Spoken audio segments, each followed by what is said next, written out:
everyone, I'm Nadu and today we're reading another one of Grimm Brothers fairy tales and this one is called Briar Rose.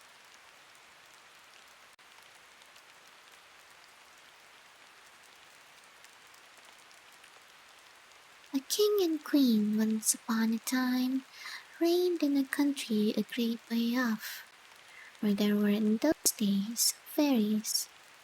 Now this king and queen had plenty of money and plenty of fine clothes to wear, and plenty of good things to eat and drink, and a coach to ride out in every day.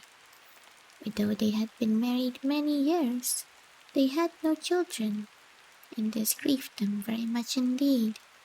But one day, as the queen was walking by the side of the river, at the bottom of the garden, she saw a poor little fish that had thrown itself out of the water and lay gasping and nearly dead on the bank.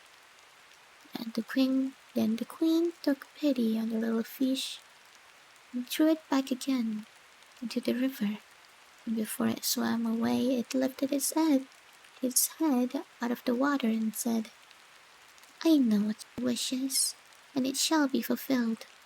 In return for your kindness to me, you will soon have a daughter." But the little fish foretold had soon came to pass, and the queen had a little girl, so very beautiful that the king could not cease looking on it for joy, and said he would hold a great feast and make merry, and show the child to all the land. So he asked his kinsmen, and nobles, and friends, and neighbors. But the queen said, "I will have the fairies also, that they might be kind and good to our little daughter." So there were 13 fairies in the kingdom, and as the king and queen had only 12 golden dishes for them to eat out of, they were forced to leave one of the fairies without asking her. So 12 fairies came, each with a high red cap on her head, and red shoes with high heels on her feet, and a long white wand in her hand. And after the feast was over, they gathered round in a ring, and gave all their best gifts to the little princess. One gave her goodness, another beauty, another riches, and so on till she had all that was good in the world. Just as 11 of them had done blessing her, a great noise was heard in the courtyard. A word was brought that the 13th fairy was come, with a black cap on her head, and black shoes on her feet, and a broomstick in her hand, and presently up she came into the dining hall. Now, as she had not been asked to the feast, she was very angry, scolded the king and queen very much, and set to work to take her revenge. So she cried out, "The king's daughter shall in her 15th year be wounded by a spindle, and fall down dead." Then the 12 of the friendly fairies, who had not yet given her gift, came forward, and said that the evil wish must be fulfilled, and that she could soften its mischief. So her gift was that the king's daughter, when the spindle wounded her, should not really die, but should only fall asleep for 100 years. However, the king hoped to still save his dear child altogether from the threatened evil, so he ordered that all the spindles in the kingdom should be brought up and burnt. But all the gifts of the first 11 fairies were in the meantime fulfilled, for the princess was so beautiful and well behaved and good and wise that everyone who knew her loved her. It happened that, on the very day she was 15 years old, the king and queen were not at home, and she was left alone in the palace. So she roved about by herself, and looked at all the rooms and chambers, till at last she came to an old tower, to which there was a narrow staircase ending with a little door. In the door there was a golden key, and when she turned it, the door sprang open, There sat an old lady spinning away very busily. "Why, how now, good mother?" said the princess. "What are you doing there?" "Spinning," said the old lady, and nodded her head, humming a tune, while buzz went the wheel. "How prettily that little thing turns around," said the princess, and took the spindle and began to try and spin. But scarcely had she touched it, before the fairy's prophecy was fulfilled.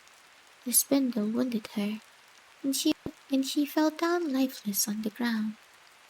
However, she was not dead, but had only fallen into a deep sleep, and the king and the queen, who had just come home, and all their court fell asleep too, and the horses slept in the stables, and the dogs in the court, the pigeons on the housetop, and the very flies slept upon the walls. Even the fire on the hearth left off blazing, and went to sleep.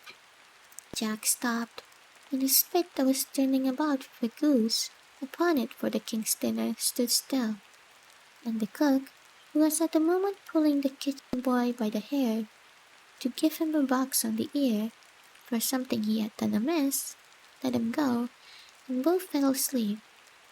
The butler, who was slyly tasting the ale, fell asleep with the jug at his lips, and thus everything stood still and slept soundly.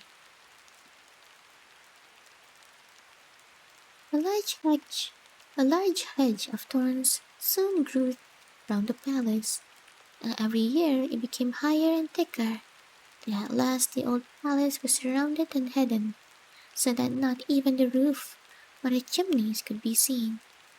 But there went a report through all the land of the beautiful sleeping Briar Rose, or so the king's daughter was called, so that from time to time several kings' sons came and tried to break through the thicket into the palace.